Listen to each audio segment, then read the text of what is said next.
The population of incarcerated inmates in the United States is 2.3 million people and has an extreme disparity of people by race, where there is almost 6 times as many black inmates as white ones. This doesn't seem right, especially since the white population far outweighs the black. Surely black people are not 3,500% as likely to commit crimes as white folk. This grand gap in incarceration rates has created a social problem and must be fixed. To understand the social problem, one must look back onto the past to find the answer. So back we go, long before the country now known as the United States of America was born. It was a simpler time with simpler ideals. The colonies consisted of a mass of white and black bondsmen, who occupied roughly the same economic category and were treated with equal contempt by the lords of the plantations and legislators. Unconcerned about their color, these people worked together and relaxed together. Even with some slaves, there was no hatred among those at the bottom of the heap. This lack of racism made for a class system based on wealth rather than by the color of one's skin, forming a trust between all poor people. These slaves and indentured servants, people who work for another through means of a contract to cover living expenses and travel fees, worked harmoniously together. There was only one thing that bothered these bondsmen, and that was how little power they had, and how humbly they were forced to live. One man finally had enough of this inequality within the nation, and sought to change it by overthrowing the plantation owner elites. This man was Nathaniel Bacon. Nathaniel Bacon planned out how to wage war against the rich. He united all those who were being oppressed by the rich people of the land and decided to raid the plantations, homes, and property of the elite within the South. The siege eventually ended with many people being hanged and was marked down in history as Bacon's Rebellion. This uprising opened the eyes of the power elite. They realized that so long as there are grounds in which white people can be equal to black people, this event would continue to happen. The plantation owners began to drastically increase the use of black slaves from Africa and decrease their use of indentured servants. Along with this move, a racial bribe was imposed. Deliberately and strategically, the planter class extended special privileges to poor whites in an effort to drive a wedge between them and black slaves. White settlers were allowed greater access to Native American lands. White servants were allowed to police slaves through slave patrols and militias. And barriers were created so that free labor would not be placed in competition with slave labor. There was now a defined separation between white people and black people through a systematic change in how people were treated. The poor white community had it harsh, but not nearly as harsh as black slaves, and associating themselves with those lesser than they are was seen as wrong. In one foul move, the power elite in a very young America created the basis for a powerful race-based system which is still seen today. By the time the U.S. had its first birthday, no bondservant was left. Only slavery had survived. Over time, plantation owners even began reducing the image of black people to that of an inferior race, in order to justify the enslavement of such a large group.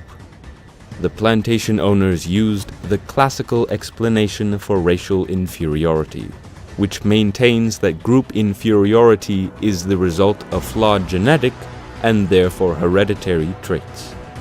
Since the birth of the nation, there has been overt oppression and tension on the issue of supposed race, and thus racism and complete inequality was forever carved in the stones of time and in the minds of the people. Official slavery was about to come to an end, however, as the end of the Civil War in 1865 brought the Congressional Reconstruction and included the 13th, 14th, and 15th Amendments to the Constitution, which extended civil and legal protections to former slaves. Racism and slavery were supposed to end here, since 4 million newly freed slaves could now own land, work, and live the American dream.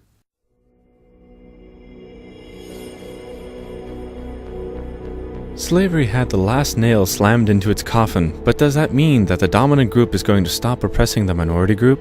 Not even in the slightest. America wasn't ready to give up their free labor just yet. They needed another system of institutionalized discrimination, and so they thought to themselves, convicts have no meaningful legal rights at this time, and no effective redress. They are quite literally slaves of the state. Alright, so they have an idea as to who they can use as labor, but how do they force black people into their prisons? By using an institution that is still present today, the law. They had the power to pass stringent police laws to govern the Negroes, for they must be controlled in some way, for white people cannot live among them. Left, right, and center, black people were getting arrested. If they stole a $1 pig, they could have been serving 5 years in federal prison. Strange coincidences started to occur, like in the fall when it was time to pick cotton, huge amounts of black people were arrested. There are surges of arrests coincidentally right as a labor agent comes into town that day to pick up any convicts they may have. Arrests weren't the only way to get black people to step back into the shoes of slavery. Debt became a common thing among the black community, and they were allowed to work it off by doing labor for a corporation or for the state. It was an overt form of oppression that had white supremacy written all over it, and they got smart about it too. This whole peonage problem started to decay, but only when those who were previously privileged, white people, were being affected. Peonage became illegal, and so America was thinking once again of a way to dominate over black people. Lucky for them, there were things that happened that were named World War I and World War II. Hundreds of thousands of men went overseas to fight, and when all the fighting stopped, they came back home and now were in search for a house. The housing market boomed at this news by making cheap homes that could be bought for 20% of its price and then have the banks pay for the other 80%, which could then be paid back not over 5 years, but over 30 years. But there was a catch, and there always seems to be. Black people were denied from purchasing those homes. But why? Well, the FHA underwriters warned that the presence of even 1 or 2 non-white families could undermine real estate in the new suburbs. So what they did was to deny minorities, black people in particular, from purchasing these houses because the FHA just decided that it's a factor, making for yet another institution that was overtly discriminating. So now what happens is something that happened in 8 Mile, Detroit. The white people in the area were not getting good markings from the real estate companies, and so they built a literal wall to separate the two communities from one another so that the white people could get a better rating. Black people started moving into these suburbias that America was building all over the country, and in the scare that their house values would drop, the white people left immediately. It wasn't black people moving into communities that made the value of the area drop, it was white people leaving. White people had economic incentive because they thought other people were going to move out first, and to avoid any potential losses, they moved out. Get enough white people thinking this way, and you have white flight. The value of those areas dropped almost overnight. This drove the residents of the now black communities to find money for their mortgages in different ways, and one of those ways was crime.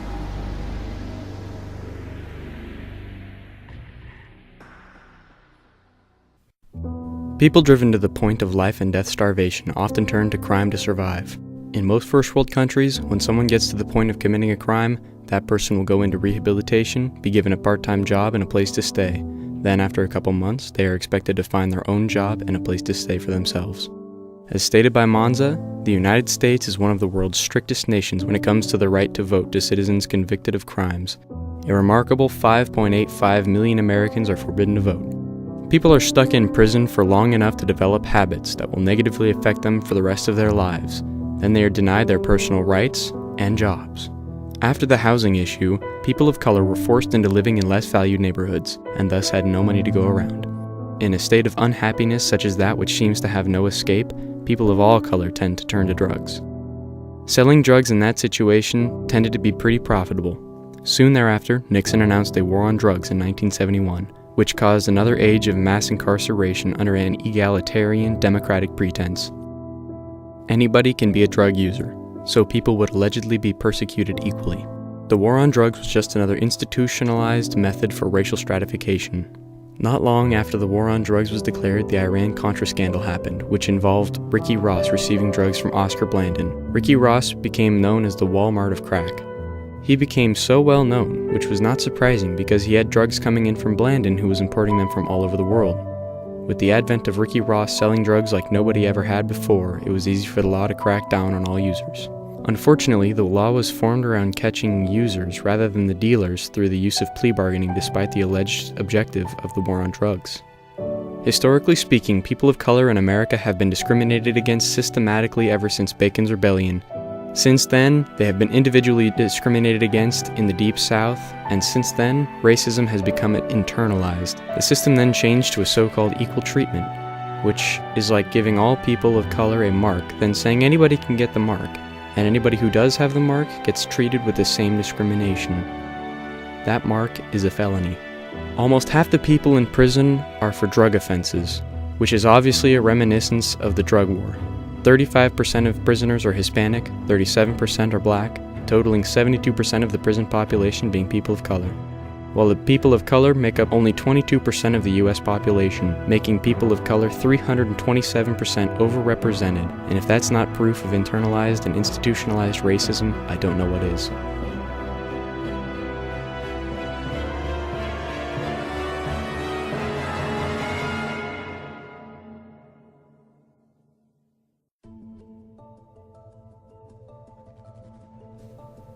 As Martin Luther King Jr. has so graciously proclaimed, "We have flown the air like birds and have swum the sea like fishes, but we have yet to learn the simple act of walking the earth like brothers." There is obviously a problem and a need to fix it, but that begs the question, how? Well, there are two things we can do.